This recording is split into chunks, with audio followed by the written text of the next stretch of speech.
కమ్మని కోయిల కంఠము కోసం ఆయన వెంపర్లాడలేదు. నెమలి వేసే నాట్యం కొరకు ఎదురు చూడలేదు. బలిపీఠం దగ్గర గంతులేస్తున్న పిచ్చుకల కోసం చూస్తున్నాడు.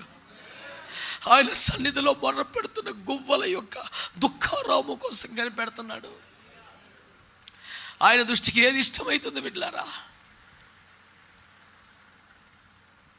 ఈ దినం నా సందేశం ఒకటే, నువ్వు దేవుని సంఘమైతే, నువ్వు దేవుని బిడ్డవైతే, నువ్వు దేవుని సేవకుడు అయితే, నీ దేవుని మందిరం అయితే వినపడవలసిన శబ్దమేమి?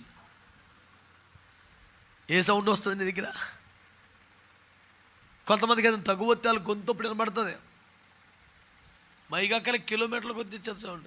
ప్రార్థన చేయమంత మంది గుసగుసలు ప్రేమ తండ్రి పరిశుద్ధులని స్తోత్రం. అత్త కొడలు కొలపత చూడాల సౌండ్. భర్త ఏమి చేయలేడు, తలుపులు కిటికీలు ఎత్తమే, బయటికి వెళ్ళకుండా సౌండ్. అమ్మ నా పిల్లడు, భార్య నా పిల్లడు, ఏమమ్మదు.